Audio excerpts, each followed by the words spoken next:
Hello everyone.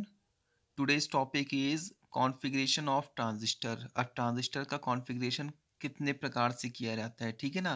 तो यहाँ पर जो पॉसिबल कॉन्फ़िगरेशन है वो तीन है आपका। फर्स्ट आपका कॉमन बेस कॉन्फ़िगरेशन, सेकंड आपका कॉमन इमीटर कॉन्फ़िगरेशन और जो थर्ड है आपका कॉमन कलेक्टर कॉन्फ़िगरेशन है, ठीक है? सबसे पहले देखते हैं कॉमन बेस पीएनपी ट्रांजिस्टर। अब कॉमन बेस के लिए जो पीएनपी ट्रांजिस्टर है वो किस प्रकार से वर्क करता है, ठीक है? तो देखें, the circuit of common base PNP transistor is as shown in figure.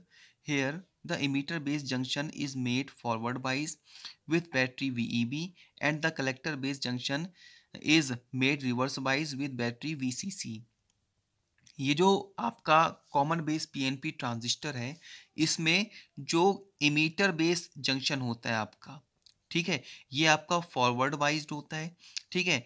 और कौन सी बैटरी के साथ फॉरवर्ड वाइज होता है आपका वीईबी, ठीक है ना। फॉरवर्ड वाइज में आप समझते हैं ना कि जो आपका पीएन जंक्शन होता है उसका जो पी टाइप है वो बैटरी के पॉजिटिव टर्मिनल के साथ और जो निगेटिव टर्मिनल है वो एन टाइप के साथ कनेक्ट होता है, ठीक है। और रिवर्स में इसका उल्टा होता है, ठीक है। तो यहाँ पर जो कलेक्टर बेस जंक्शन है वो किस में होता है आपका, उसको रिवर्स वाइज बनाया जाता है, ठीक है। इसका आप फिगर देखें,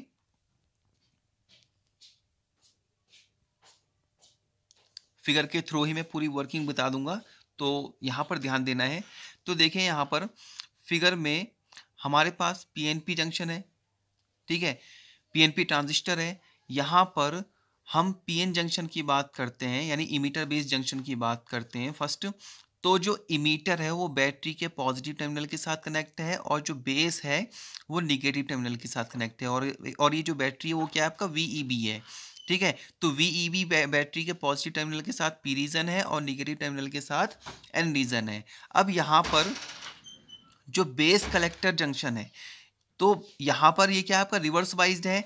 तो जो बेस है यानी कि एन टाइप है वो आपका दूसरी बैटरी वीसीसी के पॉजिटिव टर्मिनल के साथ कनेक्ट है और जो कलेक्टर यानी कि पी रीजन है वो वीसीसी बैटरी के निगेटिव टर्मिनल के साथ कनेक्ट है, ठीक है। तो अब देखें ये किस प्रकार से वर्क करता है, ठीक है। तो सबसे पहले होता क्या है कि जो आपका कलेक्टर में, अब कलेक्टर यहाँ पर क्या है, पी रीजन है, ठीक है। तो पी टाइप सेमीकंडक्टर में क्या होते हैं, होल्स होते हैं। तो ये सारे के सारे जो होल्स हैं निगेटिव टर्मिनल में के साथ कनेक्ट होने की वजह से अब ये क्या होंगे, अट्रैक्ट होंगे, ठीक है। कहाँ की ओर को, निगेटिव टर्मिनल की ओर को। तो सारे के सारे होल्स जो हैं निकल के कहाँ की ओर को चले जाएंगे, निगेटिव टर्मिनल की ओर को चले जाएंगे और ये जो पूरा रीजन है ये क्या हो जाएगा, खाली हो जाएगा।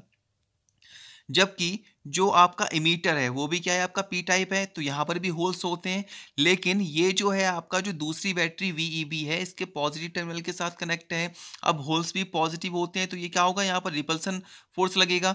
तो ऐसी सिचुएशन में जितने भी होल्स हैं ये सारे के सारे मूव करने लग जाएंगे, कहाँ की ओर को, बेस की ओर को मूव करने लग जाएंगे। अब बेस क्या है आपका, एन टाइप सेमीकंडक्टर है तो इसमें इलेक्ट्रॉन्स होंगे। तो लेकिन ये आपका लाइटली डोप्ड होने की वजह से बहुत कम ही इलेक्ट्रॉन्स जो हैं वो होल्स के साथ कंबाइंड हो पाएंगे, ठीक है। तो जब ये होल्स के साथ कंबाइंड होंगे लगभग 5% आपका इलेक्ट्रॉन्स जो हैं इन होल्स के साथ कंबाइंड होते हैं और इसके थ्रू एक करंट फ्लो करवाते हैं सर्किट में जिसको हम बेस करंट बोलते हैं, ठीक है। और ये जो आपका होल्स हैं जो बेस में जा रहे हैं इनके थ्रू भी एक करंट फ्लो होती है सर्किट में जिसको हम इमीटर करंट बोलते हैं और इसको आई से रिप्रेजेंट करते हैं, ठीक है। अब जो बचे हुए जो 95% होल्स हैं, अब 5% होल्स तो आपका इलेक्ट्रॉन के साथ कंबाइंड हो गए बेस में, लेकिन 95% जो होल्स हैं वो जो हैं आपका कलेक्टर में जाने लग जाते हैं और कलेक्टर में कलेक्ट होते हैं। लेकिन फिर यहाँ पर वही बात आती है कि ये जो है आपका जो वीसीसी बैटरी है इसके निगेटिव टर्मिनल के साथ कनेक्ट है, तो ये सारे के सारे जो होल्स हैं निगेटिव टर्मिनल की ओर को मूव करने लग जाते हैं जिसके थ्रू आपका सर्किट में करंट फ्लो होती है आपका कलेक्टर करंट आईसी, ठीक है। तो ध्यान से देख लें, यहाँ पर वीईबी बैटरी है, इसका जो वीईबी नाम क्यों दिया है, क्योंकि ये आपका इमीटर के साथ कनेक्ट है, ठीक है। इसको वीईई से भी रिप्रेजेंट करते हैं क्योंकि यहाँ पर क्या है आपका इमीटर में फ्लो हो रही है, मतलब इमीटर के साथ ये कनेक्टेड है इस वजह से, ठीक है। तो और वीईबी इसलिए बोल सकते हैं क्योंकि इमीटर और बेस के साथ कनेक्ट है, तो वीईई से भी रिप्रेजेंट करते हैं और वीईबी से भी इसको रिप्रेजेंट करते हैं, ठीक है। तो यहाँ पर पॉजिटिव टर्मिनल आपका इमीटर के साथ कनेक्ट है, नेगेटिव टर्मिनल बेस के साथ कनेक्ट है, ठीक। जो दूसरी बैटरी है इसका पॉजिटिव टर्मिनल आपका बेस के साथ कनेक्ट है और नेगेटिव टर्मिनल आपका कलेक्टर के साथ कनेक्ट है, ठीक है। इसका जो सिंबॉलिक डायग्राम है वो भी ठीक देख लीजिए, ठीक है। ये आपका पीएनपी ट्रांजिस्टर है, ठीक है, इसका सिंबल है और बाकी सारी चीज़ें वही है जो पहले ऊपर वाले फिगर में थी, ठीक है। आई आपका इमीटर करंट, आईसी आपका कलेक्टर करंट और आपका आईबी जो आपका बेस करंट है, ठीक है। इनकी डायरेक्शन देख लें, पॉजिटिव टर्मिनल है यहाँ पर बैटरी का, ठीक है। तो जो है आपका जो करंट की डायरेक्शन होती है वो क्या होती है, पॉजिटिव से आगे की ओर को होती है, यानी कि इस प्रकार से। अब यहाँ पर जो बेस करंट की डायरेक्शन है वो नीचे की ओर को है, ठीक है। अब ये जो नीचे की ओर को है तो यहाँ से सीधे समझ में आ रहा है कि ये कहाँ की ओर को जा रही होगी, आपका निगेटिव टर्मिनल की ओर को जा रही होगी, ठीक है। जबकि जो आईसी है उसकी डायरेक्शन भी क्या है, आपका निगेटिव की ओर, निगेटिव टर्मिनल की ओर को है वीसीसी बैटरी में। तो हम जो है आपका करंट की डायरेक्शन को जानते हैं आपका कि ये कहाँ की ओर को मूव करती है, आपका पॉजिटिव से निगेटिव की ओर को मूव करती है। अब इसकी वर्किंग देखिए, वैसे तो मैंने फिगर से समझा दी है, मैं पूरा पढ़ के बता देता हूँ। First of all, the holes from the collector region are attached by negative terminal of the battery, making the collector region empty. सबसे पहले होता क्या है कि जो कलेक्टर में जो होल्स होते हैं, अब कलेक्टर नेगेटिव टर्मिनल के साथ कनेक्ट है तो वो सारे के सारे नेगेटिव टर्मिनल की ओर को मूव करने लग जाते हैं और कलेक्टर रीजन क्या हो जाता है, पूरा का पूरा एम्प्टी हो जाता है। The holes from the emitter by positive terminal of the battery VEB, due to which the whole of the emitter move toward base going the emitter current IE. तो ये जो इमीटर में जो होल्स हैं, ठीक है, अब जो इमीटर है पॉजिटिव टर्मिनल के साथ कनेक्ट है तो ऐसी सिचुएशन में इमीटर जो है आपका बेस रीजन में क्या करने लग जाएंगे, मूव करने लग जाएंगे, ठीक है। तो उनके मोशन की वजह से सर्किट में करंट फ्लो होगी, आपका इमीटर करंट, जिसको हम आई से रिप्रेजेंट करेंगे। The 5% of holes get combined with electrons in base region giving the base current I B.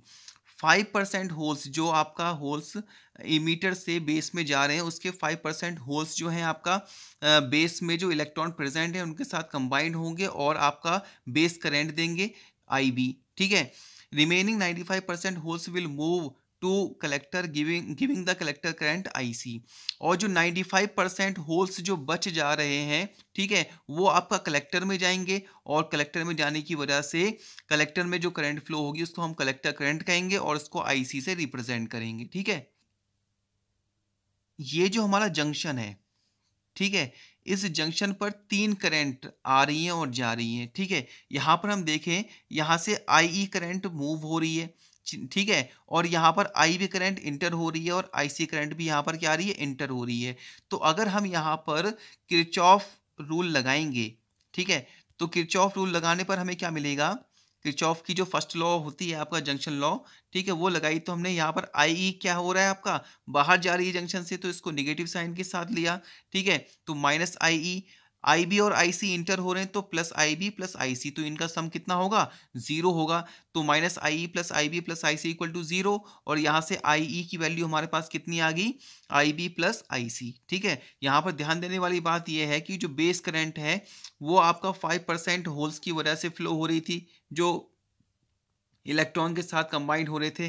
तो यहाँ पर जो आई बी की जो वैल्यू होगी, यानी कि बेस करंट की जो वैल्यू होगी वो इमीटर करंट की 5% होगी, ठीक है।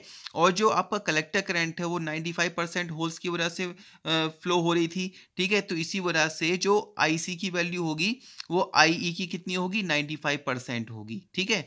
तो ये है आपका कॉमन बेस पीएनपी ट्रांजिस्टर की वर्किंग, ठीक है।